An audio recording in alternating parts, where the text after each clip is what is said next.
It's a new month, March 1st. Welcome to the Just Baseball Show. We are doing top 10 infields as well as some spring training overreactions. We have our managing editor, Ryan Finkelstein, who created the top 10 infields article, which you can find on justbaseball.com. And of course, Aram and I are going to go over it, say what we like, say what we don't like, a good old-fashioned debate. But gentlemen, it's March 1st. It feels like baseball's officially back once we hit the third month of the year. Spring training is starting to run rampant. We are so close to actual games. Opening day is March 30th, 30 days left. Aram, first spring training overreaction, because Jack kind of started doing this, and it's so much fun because we see all of Twitter overreacting to everything that we see in spring training. And it's really hard to just gather good spring training analysis. So it's much more fun to overreact while also going over some of our favorites so far. So Aram, what's your first spring training overreaction? Oh, God. It's funny because we mentioned this before, and I was like, okay, I'm sure I'll just have one right off the top. But I guess the thing that stood out to me the most so far is that Casey Schmidt is going to win Rookie of the Year. Mm-hmm. That's my and honestly, like, it's an overreaction, but I kind of believe it. Giants prospect third baseman Casey Schmidt, 109-mile-an-hour home run. He's a freak.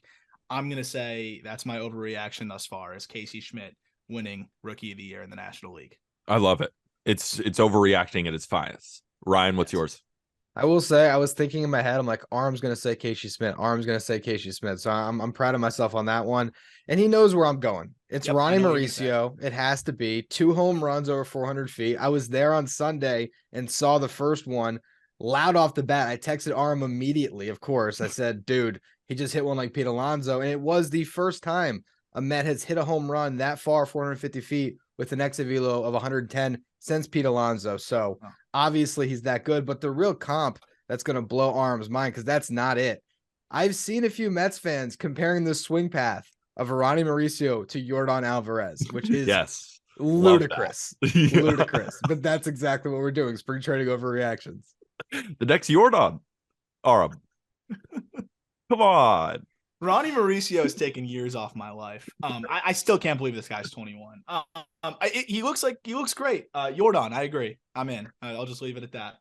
So I compared Brandon Pfaadt yesterday to Aaron Nola after 2 innings with a couple of strikeouts and no earned runs allowed. My next incredible spring training comparison, Ricky Tiedemann of the Blue Jays is Chris Sale, and prime Chris Sale, the Chris Sale who rattled off an incredible. Remember that like batch of starts he had? I think maybe it was in 2018 where he went like 8 starts and allowed like 1 earned run and had 10 strikeouts per. You're like every single time. Yes. That's the Ricky Tiedemann I saw after 2 innings, touching 97, 98, 99 miles an hour with the fastball.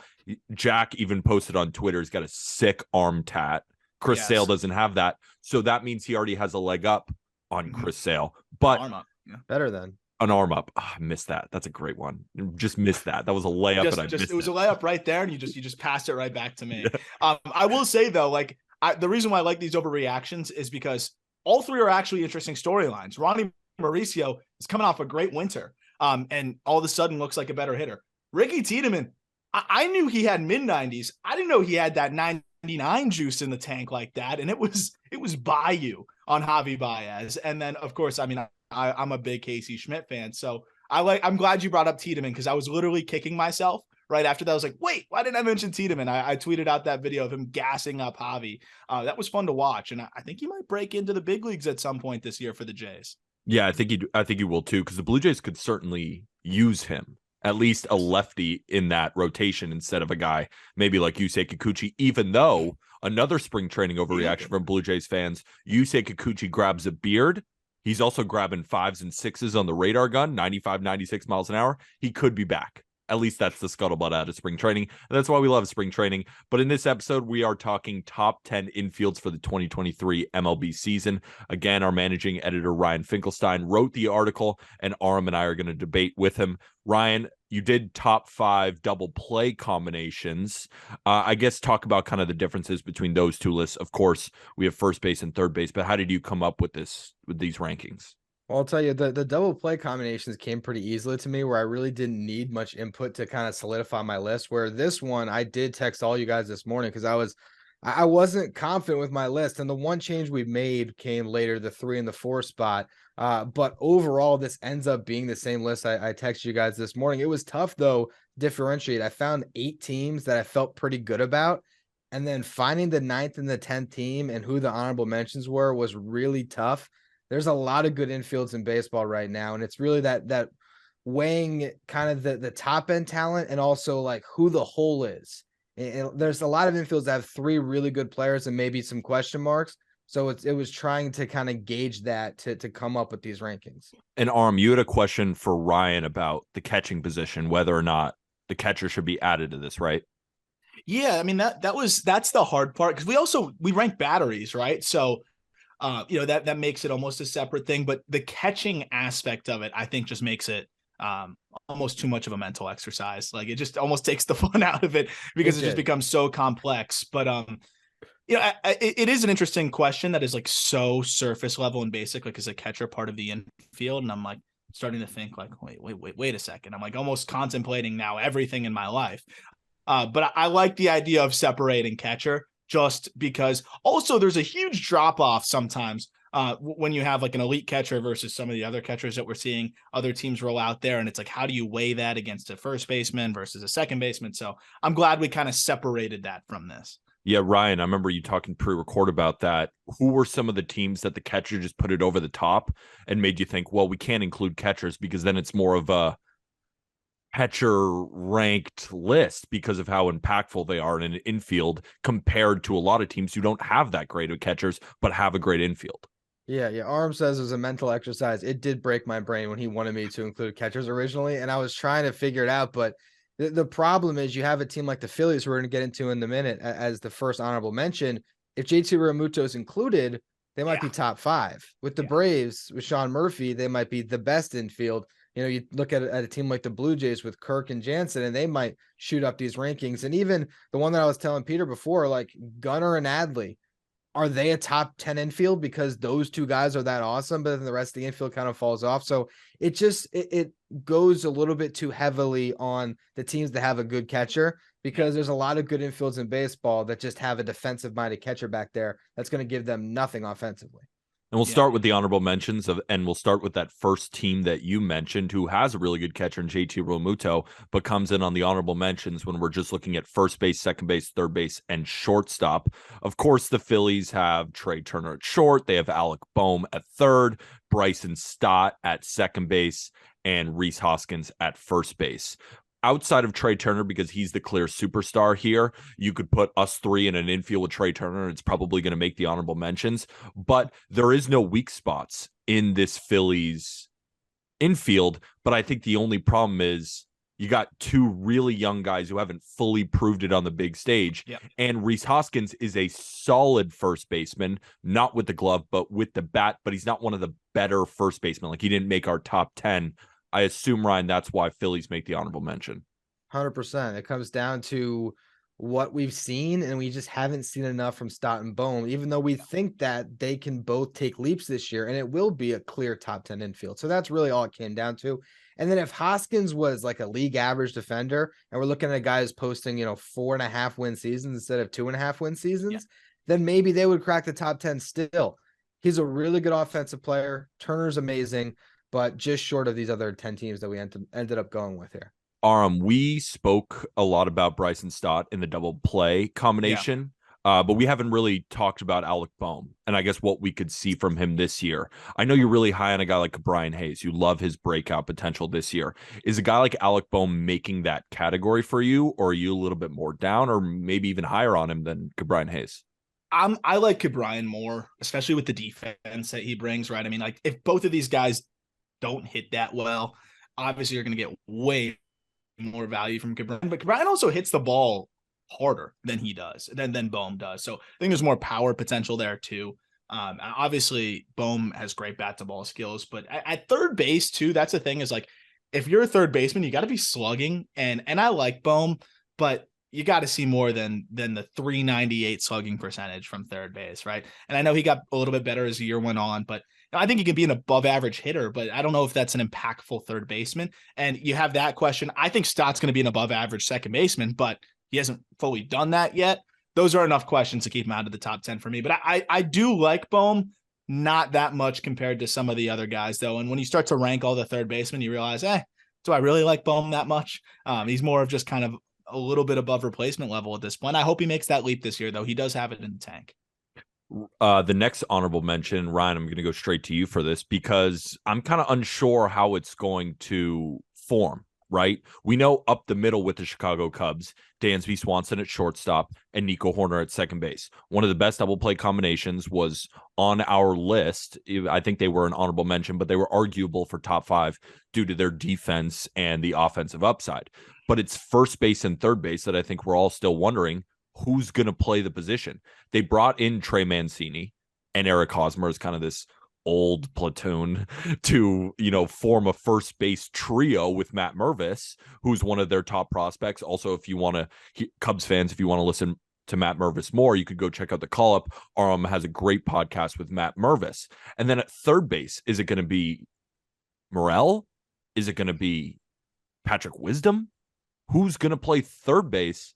Who's going to play first base? There's a lot of good players in the mix, but I'm just curious how it's going to end up.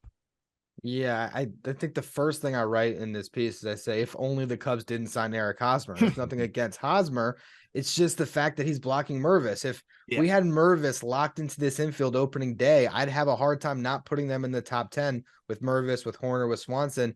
And then obviously I'd prefer, I think, Morel at third. But even then, just the potential that Mervis would bring here with Hosmer and potentially Wisdom starting the season, it's just hard to place them in the top 10. But would they finish the year in the top 10 if Mervis is the rookie of the year and Horner takes a little bit of a leap and Swanson is at least 80% of what he just was?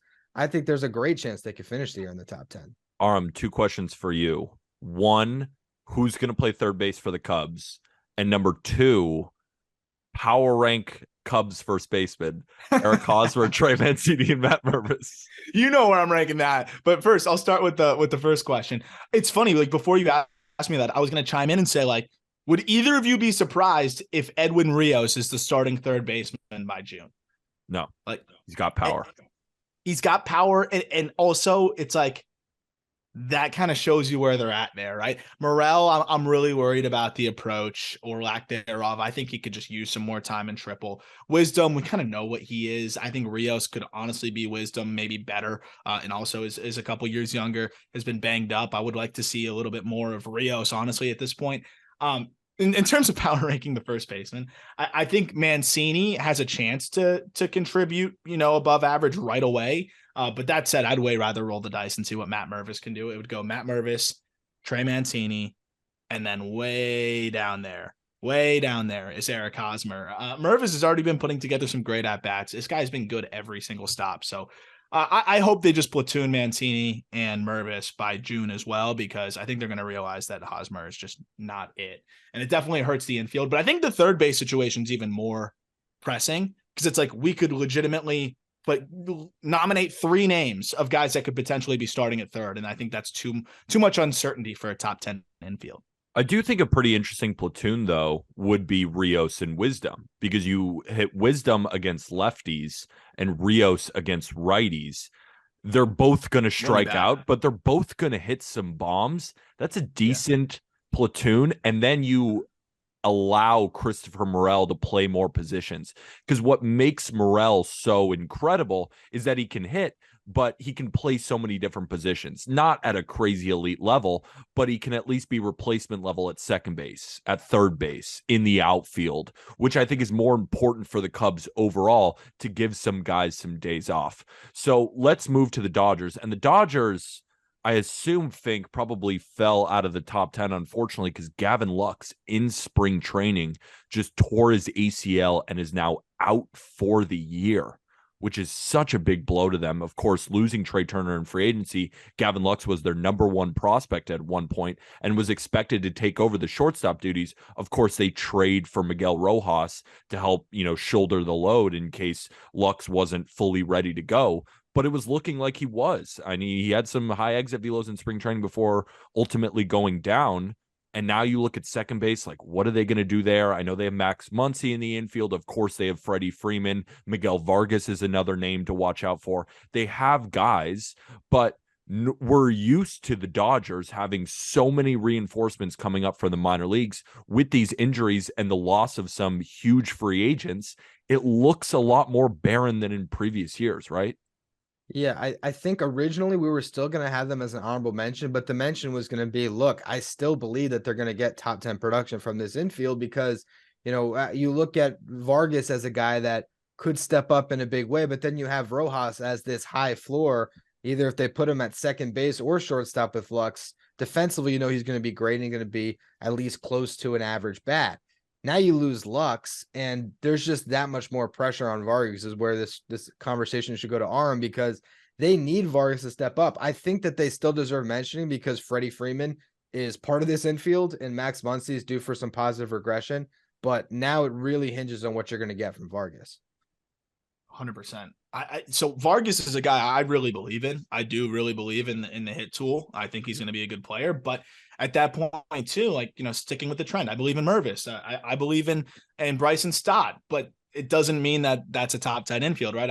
We're not here to believe. We're here to rank proven infields. Like, that's how you crack the top 10.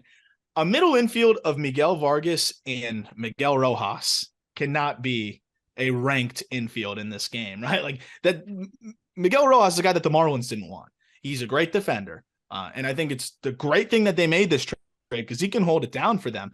But I think, if Vargas is banged up or doesn't come out of the gate the way that they were hoping, Chris Taylor is probably going to end up being an option at second too. And he was kind of disappointing last year. We have to see how he bounces back. At least they have some other options in that regard. But this is not quite the Dodgers team that we were accustomed to. And I think everybody was expecting Lux to be that breakout guy this year and kind of push the Dodgers back up to that firepower that we're used to seeing. And, it's a good team. Obviously, it's a really good team. But I think this is one of the weaker Dodgers teams we've seen in a while, and the infield's a part of that.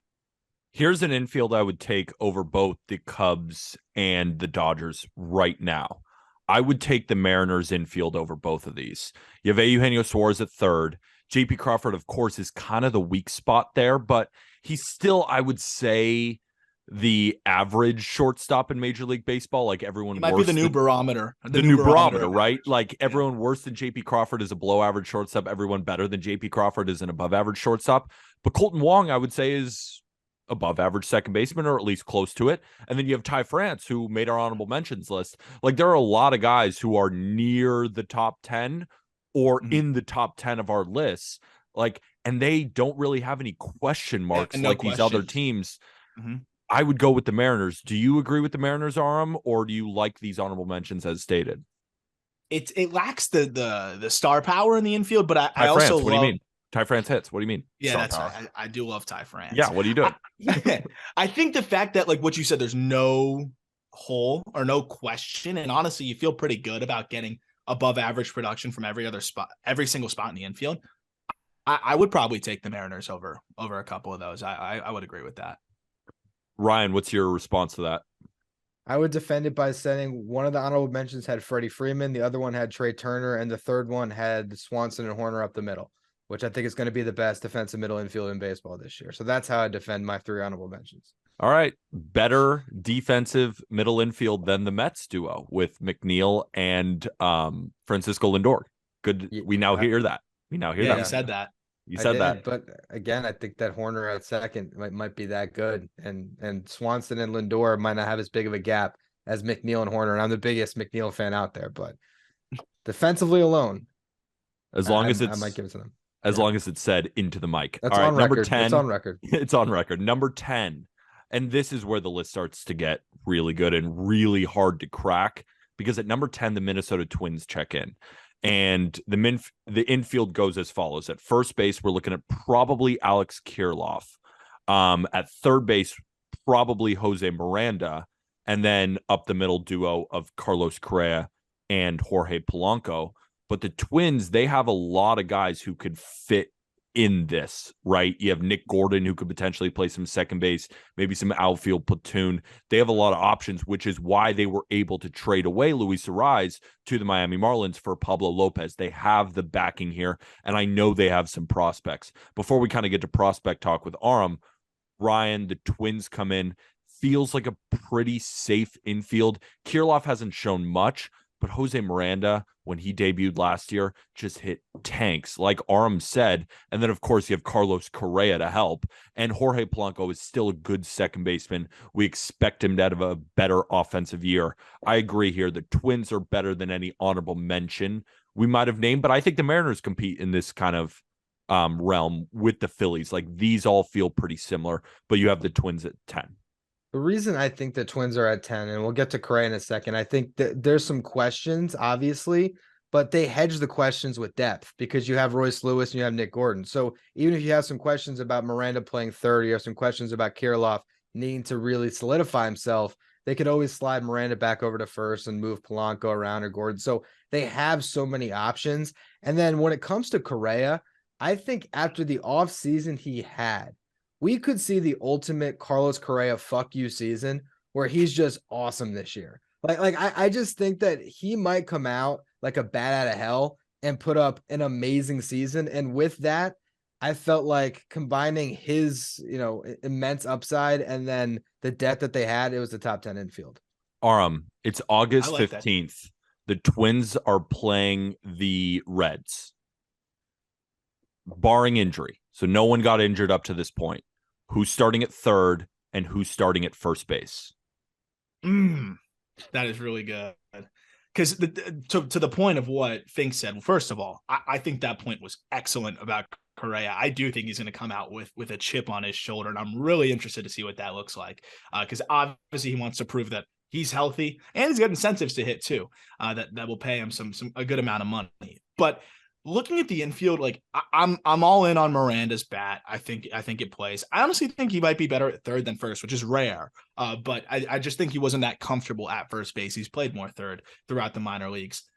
Royce Lewis is going to be back. And by that date where they're playing the Reds, he will very much be back. They don't want to play him in the outfield. They probably want to play him in the infield. So I actually think that we could see Kirilloff at DH, Miranda at first, and then ultimately maybe a Royce Lewis at third. That'll be my hot take there. So I think it would go Lewis at third, shortstop Correa, second base Polanco, Miranda at first, and then Kirilloff being the DH. That's a nasty infield in terms of defense gets a little bit better there with what Lewis brings, and that offense could be really electric. So I think he could be back from the ACL tear as soon as June, maybe even earlier than that. I think when it all works itself out, you'll see the Twins go up on this list. But I think as we sit here today with no Royce Lewis and, with Alex Kirilloff, who we don't even know is going to be fully healthy, we assume, but that's just been his problem in the minor leagues and then in his short stints in the major leagues so far. So what brings us to number 9 is, I think, a more solidified unit, and that's the Tampa Bay Rays at number 9. Isaac Paredes, you have Brandon Lau and Wander Franco up the middle, and then, of course, Yandy Diaz. But Yandy Diaz has played a lot of third base, but he might end up playing a good amount of first base this year, or it could be a guy like Isaac Paredes, who's most likely going to play third base. Aram, I know you have a big read of the Tampa Bay Rays system because they always have guys coming up that we've never heard of, but of course you've heard of. But Ryan, just looking at the major league roster for a second, how do you see it slotting out? Well, I just went by what Roster Resource has, which is Paredes at third and Diaz at first. And also I looked at the stats, and Paredes was better at third base last year. So it does make sense to put the better defender there. And then, it's the same thing that we were discussing in the double play combinations episode, right? Like Wander and Lau, what does that look like if they are, who they're supposed to be and they're healthy? It could really elevate them on this top 10 list. So I think because it's the Rays, because they have a lot of guys they can cycle in, they're going to have a high floor, and then their ceiling is as high as any team on this list. I agree. Aram, prospect talk?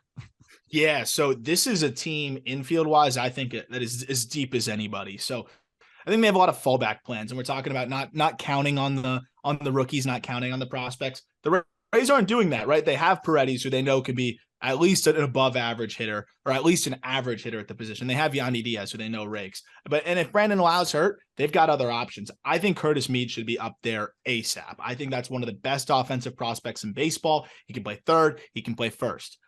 Jonathan Aranda rakes. I know he didn't show out the way fans had hoped right away. Aranda can play first, and he can play second.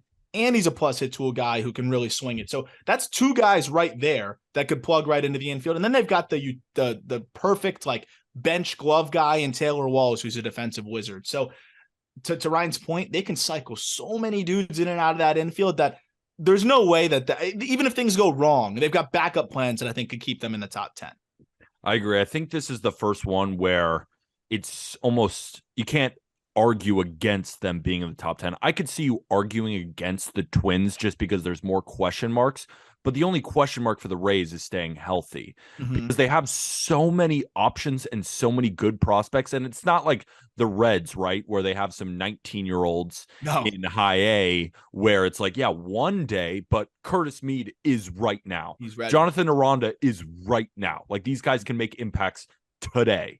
So number 8, I feel like we move into another tier where there really isn't any question marks other than maybe one rookie, but then you have 3 solidified guys. And I think the perfect representation of that is the Texas Rangers at number 8. Nathaniel Lowe at first base, who was one of the best offensive first basemen in the sport last year. Marcus Semien, one of the best second basemen in Major League Baseball. Corey Seager, one of the best shortstops in Major League Baseball. But the question is Josh Young. And I really want to ask Aram about Josh Young. But first, Ryan, I want to ask you, because this feels really low on the list, right? Like, we're going to move up and we're going to have more debates on where these guys should rank. But in my opinion, and maybe it's my Corey Seager bias coming out, but I feel like number 8 for the Rangers is just way too low. I hear you, and it's one of those things where we can go team by team below, and I can tell you why I had them ahead of the Rangers. But look, it's a great infield. They have 3 guys that made our top 10s with Lowe, with the 2 guys up the middle. And I've said it on this show already. I think that double play combination could hit 80 home runs this year. And if they do that, it's probably the best double play combination in baseball. It's probably the best infield in baseball. But again, I go back to what they just did. Unfortunately, they didn't have a season that we expected them to have in their first year. If they play up to their potential, they will rise up this list. But based on what they just did, based on the fact that Lowe is not a good defender at first, and we still don't really know what Young's going to be, that's ultimately why they fell 8th, because the teams ahead of them, there's just less of a question based on what they just did. Yeah, Josh Young, you've been a Josh Young guy for a while. And in the minor leagues and even, back in college, this guy had a special bat. But I think in his first little cameo in Major League Baseball, he had some struggles, but sometimes that's expected with a young hitter. He didn't hit the ground running immediately, but that doesn't mean, it's kind of like the prospect fatigue, right? Just because he doesn't hit the ground immediately doesn't mean he's a bad player. Maybe he just needs to make some adjustments. Do you see him making those adjustments in year 2? Mostly year 1. Yeah, that's the thing too. He was also coming off a torn labrum that, he tore right around this time last year, and then still returned back that same season. Was kind of pressing a little bit, I think, in AAA, crushing homers, but swinging at everything to, I think, try to prove that he could get up to the big leagues before the end of the year, and got up. But I think that pressing kind of followed him up there, and we just saw him swinging a ton.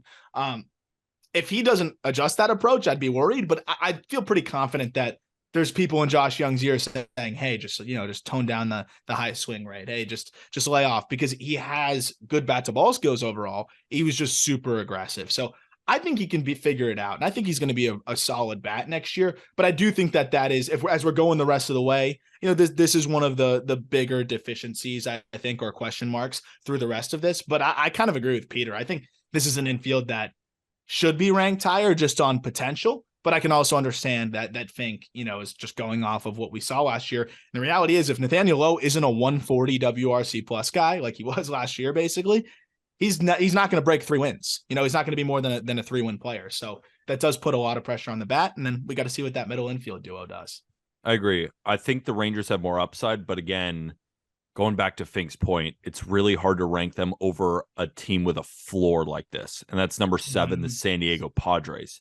Jake Cronenworth at first, Ha-Seong Kim at second base, Xander Bogaerts at short, and Manny Machado at third base. One of the best left sides of the infield in Major League Baseball, maybe the best, considering we have Manny Machado at number 1 on their third base ranking and Xander Bogaerts at number 3 on our shortstop ranking. But then, of course, you have Ha-Seong Kim at second base, who was already a solid shortstop, kind of like Nico Horner. He's a slightly above average bat who's a wizard with the glove.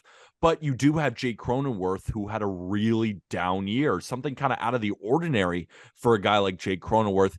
And I like Jake Cronenworth when he's playing every single position, when he's utilizing his Swiss Army knife, when he's playing all over the field instead of limiting him to first base. The Yankees have done something similar with a guy like DJ LeMahieu when they have a first baseman go down and they just need to plop him there. I just feel like it diminishes his value so much because he can defend at so many different positions. But it does look like, Ryan, that Jake Cronenworth will be the starting first baseman opening day for the Padres. I actually have a counter to that because I honestly think this is one of the underrated values that the Padres have, because with the elimination of the shift, tell me what's a better right side of the infield to combat the fact that you don't have an extra infielder over there. You got Kim and Cronenworth covering a lot of ground. I actually think that makes this infield even better. Cronenworth, the OPS did drop like 86 points, I think, something along those lines last year, but he still hit 17 home runs and drove in 88. I know the counting stats aren't as important, but then when I think about his role in that team where so many guys were out and he had to step up with Machado, I think that pressure maybe limited some of his stats. Like maybe he was walking a little bit less and he struck out more because maybe he was trying to do more, but he still had a pretty good offensive season. I think he was still a 4-win player. Yeah, how? I don't know. That's the craziest part. Like, I was going to say before Peter got into Cronenworth was like, I feel like everybody's sense, myself included, was that Cronenworth had a worse year than he had. Statistically speaking, on the offensive side, it was a huge step backwards, but he matched his F-WARS total. Like this guy still was valuable somehow. And I think it was the defense, obviously, that he brought to the table. But if this is your weakest link in the infield, man, that's a pretty damn good infield. And I do like the idea of that's got to be the rangiest right side of the infield in baseball, right? A good defensive second baseman at first and a good defensive shortstop at second. That should combat the shift limitations pretty well.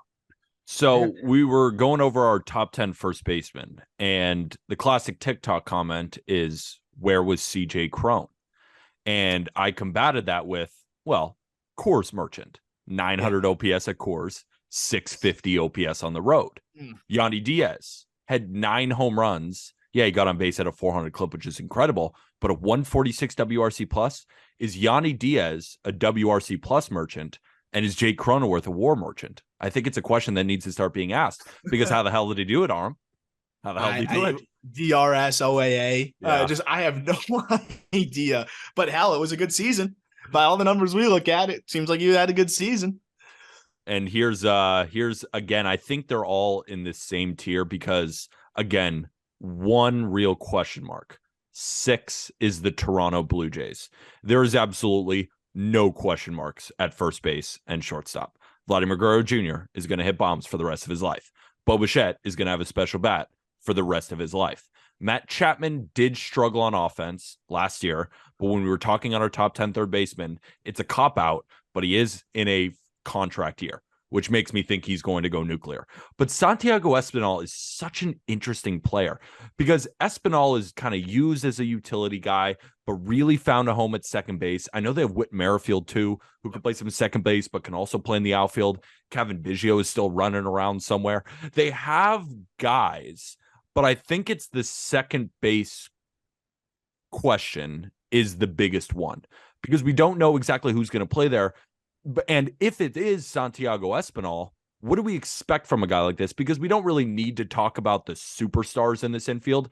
I think the only question mark is second base, right, Ryan? Yeah, and I think the fact that they have Witt hedges that. If Espinal's not good, I mean, we could see Witt bounce back on a contender for a full year. And that's ultimately why they're this high. I mean, really why they're this high is because of Bichette and Guerrero, but why their deficiencies don't knock them down the list. It's because of what you said with Matt Chapman in a contract here and the defense that he brings. And then it's the fact that they have really 3 guys that can cycle at second base if one's not working. And so that's why I put them at 6. But look, 6 to 8, I do think there's a conversation for sure. Yeah, I think there is too. It's like this own tier of its own, and then you get into the top 5 and there's a lot less questions and it's more just about marveling over talent. But one thing I wanted to throw at you too, because Espinal didn't come off like a crazy first half and then just falter in the second half, but I think it's important to note that pre-All-Star break, 711 OPS and 325 ABs. Post All-Star break, 643 OPS. I know in July he was really struggling. In September, he kind of made it up, but it was that first half where Santiago Espinal really took hold of the position and then kind of trailed off. Like, what can Blue Jays fans expect from Santiago Espinal next year? Yeah, I kind of think he's a league average hitter. I think he's kind of between what we saw in that first half and that second half. And I think that's all they really need with the glove. And also there's days where if it's a good matchup for Cavan Biggio, especially when it's a right-handed pitcher that they like for Biggio, they can start him and he's going to add some thump. Like he's going to be a good platoon left-handed power bat that they can, move around, including at second base. But I think Espinal, it's really all about the glove, and he's going to give you great defense. I think he's pretty much an average hitter, like almost the definition of average. Like I think he's going to hover around 100 WRC plus pretty much his whole career. I think that's pretty much what he is. Yeah, from watching Espinal enough, it seems like he's a pretty streaky hitter. That some of these streaks that he has ultimately dive into his overall numbers, and then they counteract some of those low streaks, right? Where he puts up a 500 OPS in a month. Like, it's just weird going through like his season so far. He debuted in 2020. He had a 641 OPS in his first big league season. Really small sample, only 27 games. 2021, he raked. He hit 311 in 92 games. But then last year, 267 with a 692 OPS. We just aren't exactly sure what we're going to get from Espinal, which I think separates them from when we get into the top 5. And Can I ask you guys a quick question, though, before we get there? Quick question. Yeah. Because I threw this out there in the article, so I'm just curious what your guys' take is when you read it or if you saw it. If I set the over-under at 150 extra base hits from Guerrero and Bichette next year, what are you guys taking? Because that's why they're 6 to me. Over. That's all I'm saying. That's why that they are 6 on this list, is because of those two. Yeah. And because I'm expecting 45 bombs from Vladdy. I'm expecting 30 to 35 home runs and 30 doubles between them. I don't know what that adds up to, but I'm sure it's close to 150, right, Arm? Yeah, it's going to be close. It's going to be right there, honestly. That's what I'm saying. I was like 45 doubles for Bichette, 45 homers, and trying to get to 30 on the other side of it for each one. So it was just something that came to my head that I thought was interesting. Yeah. I love this Cleveland Guardians team, especially their infield, and they come in at number 5. Josh Bell, the new addition at first base, but they also have Josh Naylor. So I guess one of them is going to be DHing, one of them is going to be playing first base, but both of them can both play the position defensively. So I'm not really worried about that at all. Andres Jimenez at second, one of the best second basemen in baseball, put up a 6 WAR season last year. And Med Rosario has really started to get better as a shortstop, both defensively and offensively. And then you have one of the best overall players in Major League Baseball, in Jose Ramirez. This is where I think it's a different tier, because there's 0 question marks, and it's only, the question is, who's going to play first? It doesn't really matter. But we might as well have that debate of who we think is going to play the first base position, because I know they've been playing Naylor there, and it's not like Naylor's been doing poorly. Naylor had a great year last year, but Josh Bell is that player who's been there, done that, has been in the league longer, of course, and was pretty good last year. Arm, I guess I'll go to you first. Yeah. How do you see the first base position? Because I think the rest is clear. Yeah, I think it's Naylor's gig. I think given that he's played there, he's comfortable with the infield and they're kind of used to him, but also the fact that Josh Bell is not the best defender. He had a really rough year defensively last year, and I think that they'd probably prefer to keep him in the DH role. And I honestly wouldn't be surprised if he was looking for a job where he's not going to be asked to play that much first base. So I think we're going to see him mostly DH. Ryan, I know you were diving into the splits with Josh Bell because they're pretty severe, at least when he was playing with Washington versus when he got traded over to San Diego. Like, what should Guardians fans expect from Josh Bell this year? Let's say if he just plays in a DH role. Well, look, over the last 2 seasons, 300 games, I think he was like just over a 120 WRC plus. Now, you look at what he did last year, it was like 143 with Washington and then like in the 80s with San Diego. You combine the two, you got right around that number, a little over 120. And I think with that, he's going to improve this team pretty significantly. I think he's a more feared bat and more established bat to back up Jose Ramirez and give him some protection. And then, Andres Gimenez and Ahmed Rosario up the middle. I guess no one's more qualified to talk about them than me, considering I saw both of them at the start of their career. And with Ahmed Rosario, you were talking about JP Crawford being that line of a shortstop. It might be Ahmed Rosario too. I think he's right there. I think he's better. Yeah. I mean, he's a 280 hitter. He's not going to walk, but he's going to give you some good at bats. He's going to go 2 for 4 a lot. And he's got himself to be an average shortstop. And that allows Gimenez to be this kind of superstar at the second base position instead of being stretched a little more thin at short. So number 4 is the Atlanta Braves. And I'm looking at the Atlanta Braves infield, and I love the Atlanta Braves infield. I don't want to take that away. Like, we're splitting hairs here. But when we talk about teams that have a question mark, they are one of them. And there's a second baseman, Ozzie Albies, coming off an injury. Matt Olson did have a down year. I expect him to be much better. But then, of course, you have Austin Riley.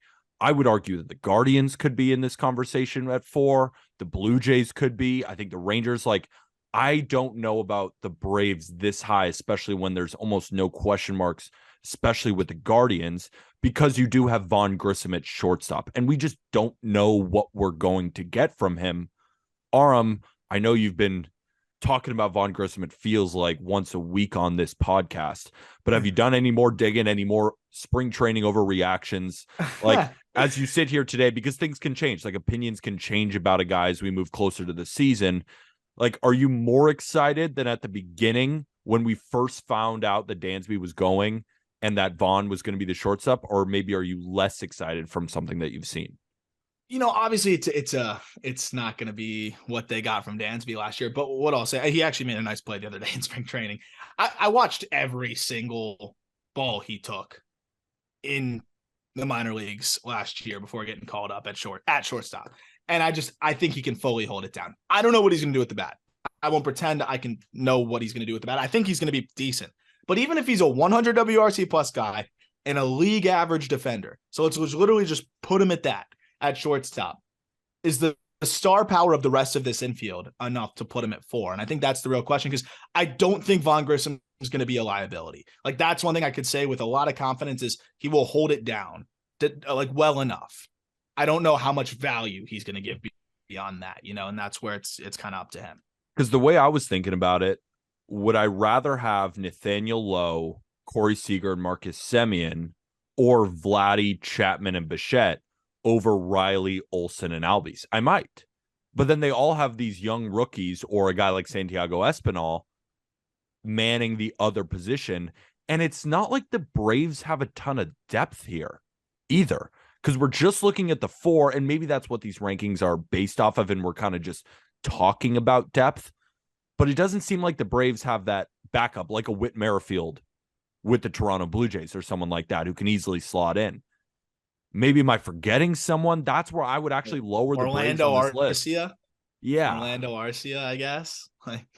They don't really have much. So if either Olson or Riley goes down, they could be in a little bit of trouble here. But overall, that would be my one gripe with the list so far, is that the Rangers are a little bit too low, and I think the Braves are a little bit too high, even though I love the Braves. I think they could win the World Series. But this list, I'm a little bit lower on them. Give me a pitch, Ryan. Give me why you thought number 4. Well, I think that it comes down to the corners. And at one point, I was thinking about doing top 10 corner infields. And, Olson and Riley would have been maybe second on that list behind Goldie and Arenado. So it comes down to what I think they're going to get from the corners. And then thinking that, if he's on the field, Ozzie Albies is going to be productive at second base.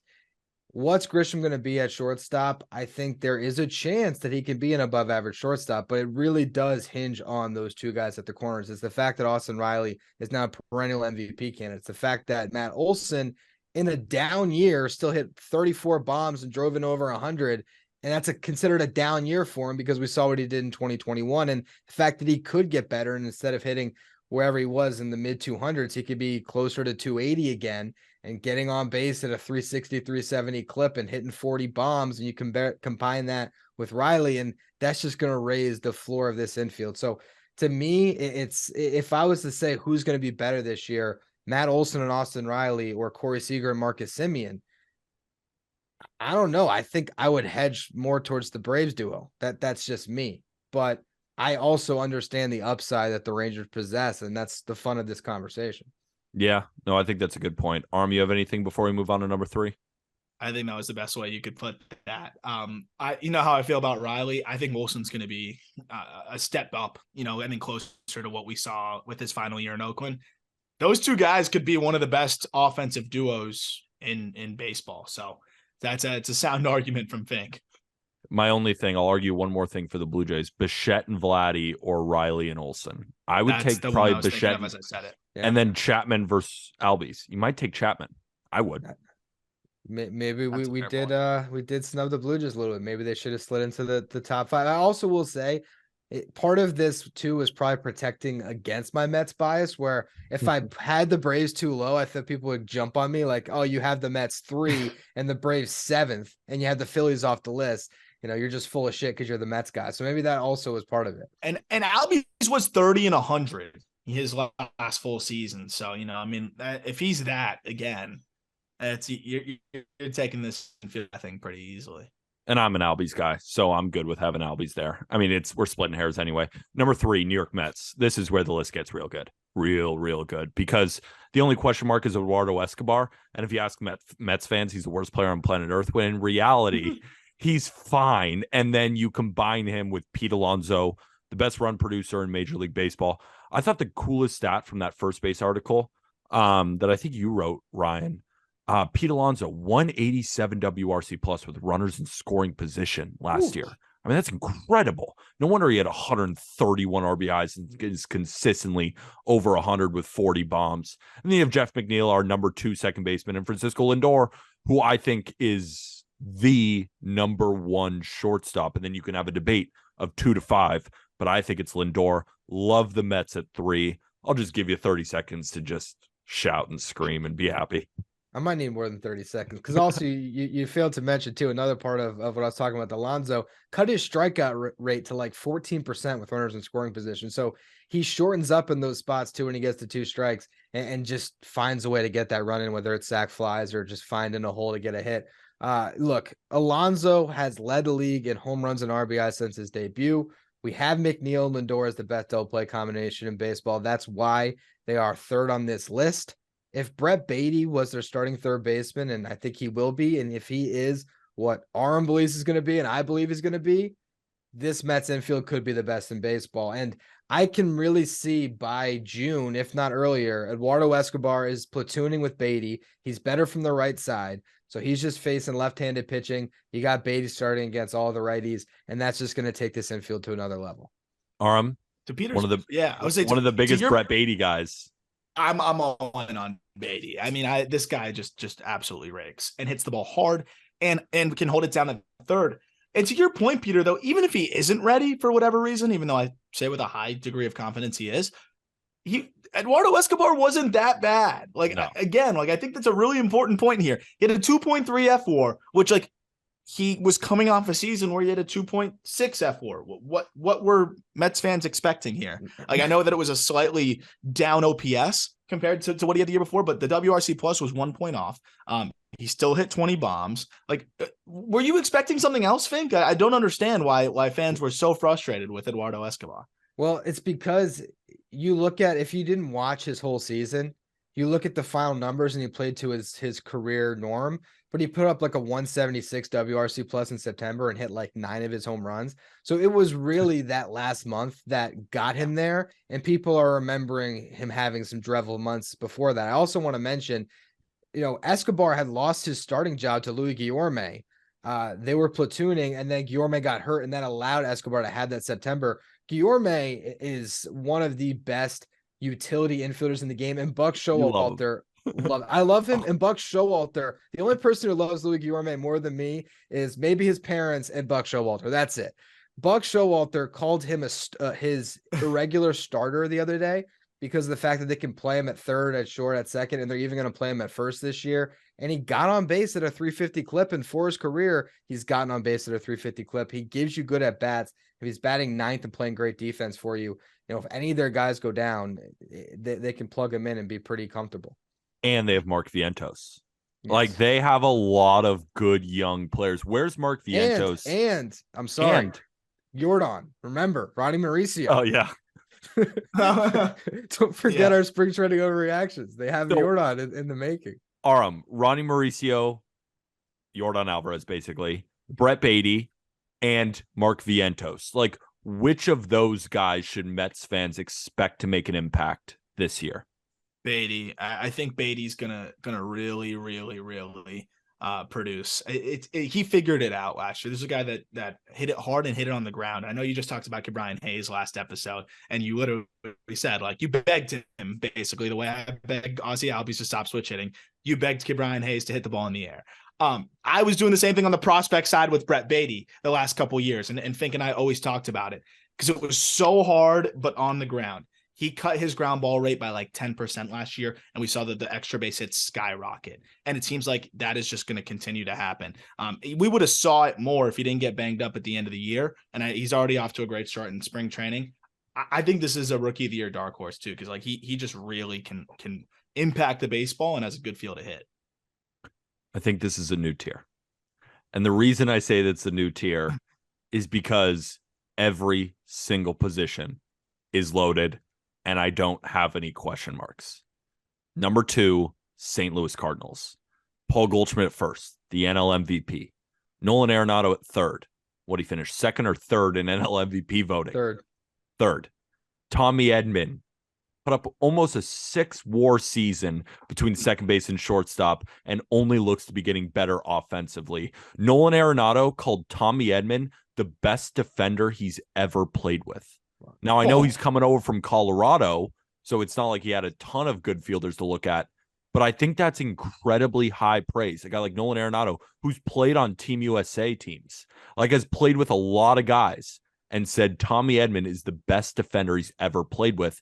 And we haven't even gotten to Brendan Donovan, who was, what would he put up, a 400 OBP, who is at least close to there, can play all over the diamond. I love his profile. Right? From a batted ball standpoint to a plate discipline standpoint, Brendan Donovan should be a big factor here. And then you have the potential of Nolan Gorman, who hits the living piss out of the ball, but it's just about hitting the living piss out of the ball more than he does currently. They have so many options, not to mention a guy like Juan Yepes can play on the corners. Like, they have so many good fallback options, but then the actual options that are going to start opening day are incredible.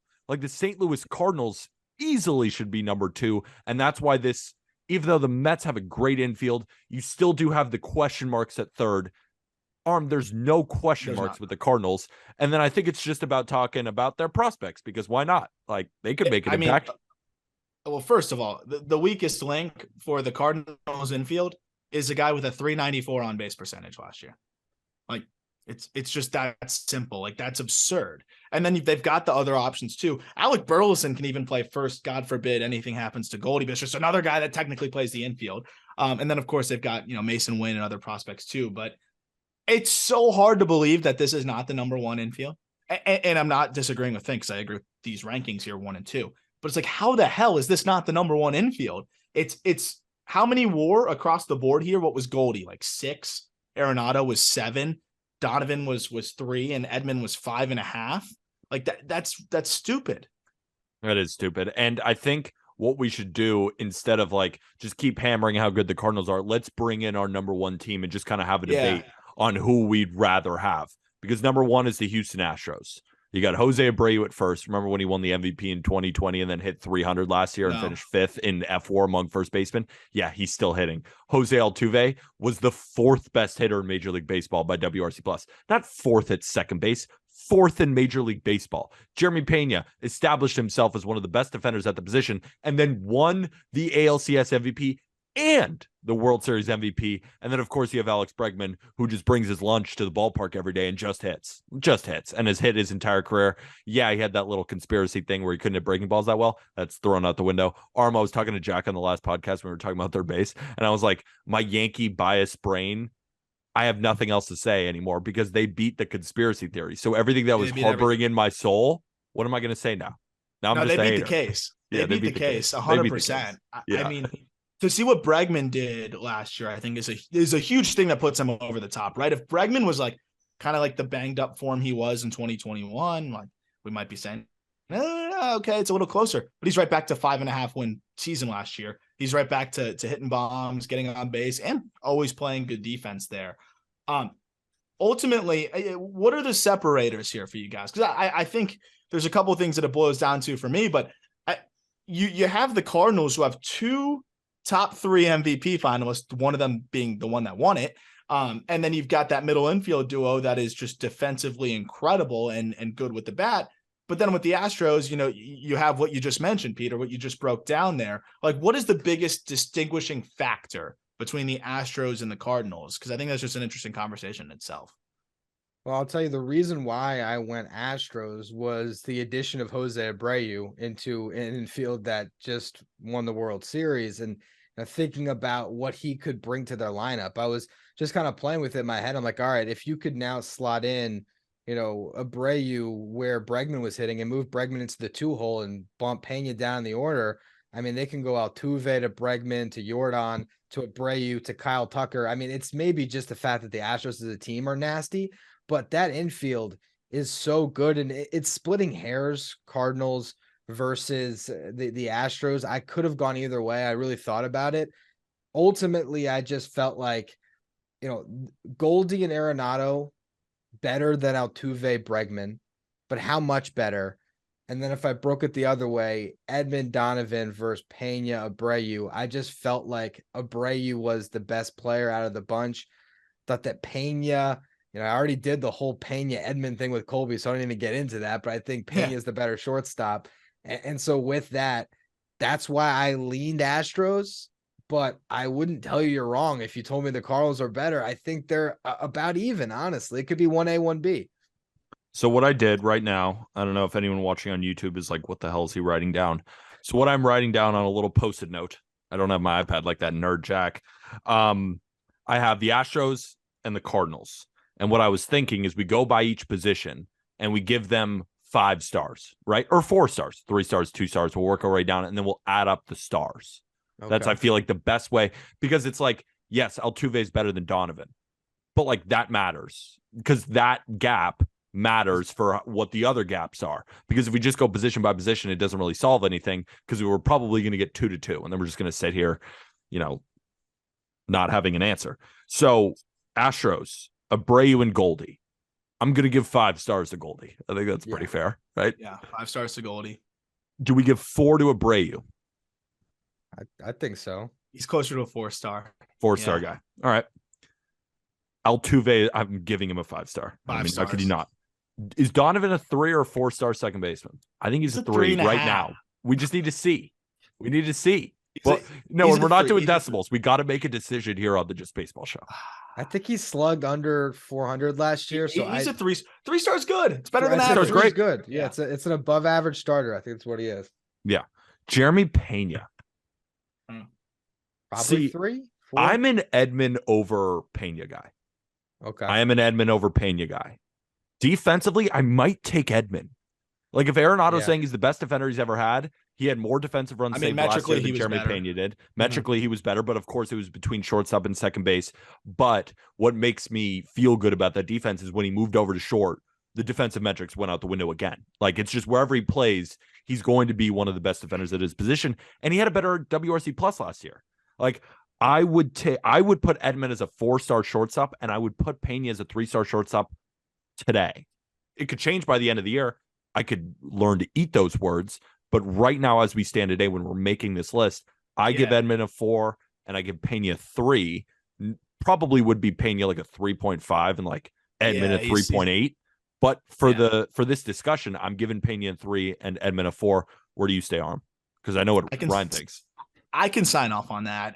I think Pena has more upside. If I'm kind of building a franchise, I'd really think about, who I'd prefer, and I strongly consider Pena. But yeah, for this coming season, I think it's very likely that Edman's going to accumulate more WAR. I agree with the star breakdown there. Right, like Ryan Edman put up a Ryan, 5.5 Ryan WAR scoring. last year. He put up a 5.5 WAR last year. Jeremy Pena could hit a second-year wall. It's very possible, right? We saw in the second half he really struggled offensively, but then he just fixed some swing stuff and then just unleashed. And he could just carry that over into this season. Be awesome. But I think there's always that possibility. Like Vladdy, didn't see anything wrong with Vladdy, but he had a little bit of a down year offensively in his second year. We're not worried about him, but it happens. It's not impossible for that to happen. With Edman, he's been here. And I think he's the slightly better defender. That's why I go Edman. But I'll bottle up my argument. I'll let you keep the stars as they are. And I encourage people to read my article to get my full breakdown. But there was a hot streak in the beginning of the season, a hot streak at the end of the season last year. And other than that, there was 4 months in the middle where Tommy Edman was basically like an 85 WRC plus guy. And he posted a 90 WRC plus the previous 2 years. I just think that there's a very good chance he's still a slightly below average hitter that can get hot here and there, who's a great defender at short. Whereas with Jeremy Pena, I think that he has more upside because he can have the 25 home run power. But I'll leave it as it is as far as the stars for this conversation. Tommy Edman also stole 32 bags last year. That is important. Like what he makes up for with the home runs, because he did hit 13 last year. It's not like he hit 7. Still 32 bags. So we'll have Edman. So guess what, boys? It's all tied up as we get into third base with Arenado and Bregman. Well, then it's tied. We could say that Arenado is a 5 and Bregman is a 5, which would make it kind of a tie. But the slight edge, of course, would go to the Cardinals here because Arenado is better than Alex Bregman. But you could also make the argument that Donovan is a 4. You could make the argument that Pena is a 4. But I think from what we've done so far, the Cardinals get the slight edge, right, Arm? From through that exercise, yes. Yes. That said,